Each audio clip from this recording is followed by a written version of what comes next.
निराशा मनुष्य के हृदय का ऐसा भाव है जो जीवन की रफ्तार को रोक देता है। जीवन का सफर ठहर जाता है। ऐसी निराशा हम सब ने जीवन में कभी न कभी अवश्य देखी है। जब लगता है कि संसार शत्रु है, हमारे सुख का मार्ग सदा के लिए अवरुद्ध हो गया है। श्वास जब बोझ बन जाती है और जीवन का अंत लुभावना लगता है, हम मानते हैं आशा अगर जीवन है तो निराशा मृत्यु है। किंतु क्या ये सत्य है? आशा के अभाव का नाम क्या निराशा है? शब्दों से हमें ऐसा लगता है, लेकिन वास्तव में आशा और निराशा का कोई संबंध ही नहीं। वो कैसे? एक बार विचार कीजिए कि आशा क्या है। हमें संसार पर और समय पर विश्वास है कि अगर समस्या है तो समाधान भी होगा। यदि इच्छा जन्मी है तो उसे पूर्ण करने का उपाय भी होगा। यदि कोई मंजिल है तो रास्ता भी अवश्य होगा। और हमारा अनुभव भी तो यही कहता है कि देर सुबेर हमारी इच्छा जरूर पूरी होती है।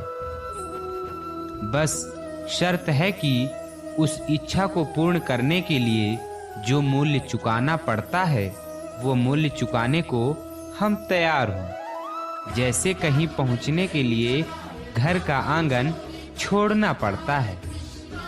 श्रम करने वाला परिणाम अवश्य पाता है। अर्थात जो जीवन को समझता है उसके हृदय से आशा का नाश हो ही नहीं सकता।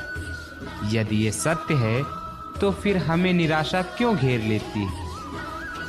निराशा वास्तव में क्या है? हमने अपने आप से प्रश्न किया कि निराशा वास्तव में क्या है?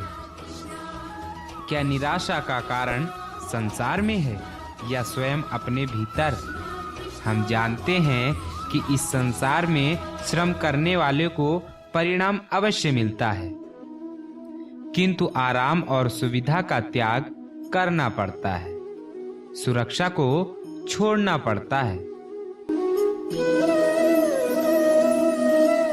किंतु हम अपनी सुरक्षा और सुविधा का त्याग करने को तैयार नहीं होते।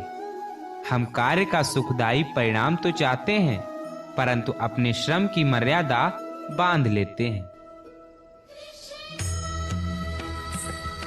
इच्छा पूर्ण तो करना चाहते हैं, परंतु पूरा मूल्य चुकाने को हम तैयार नहीं होते। हिमालय की चोटी पर पहुंचना चाहते हैं, लेकिन घर का आंगन नहीं छोड़ना चाहते। यहीं से निराशा का जन्म होता है। अर्थात आशा के न होने को निराशा नहीं कहते। निराशा वास्तव में हमारे आलसीपन का नाम है। जो श्रम और त्याग कर पाता है उसे निराशा कभी नहीं घेरती। क्या ये सत्य नहीं? इस पर विचार विमर्श अवश्य कीजिएगा। राधे राधे।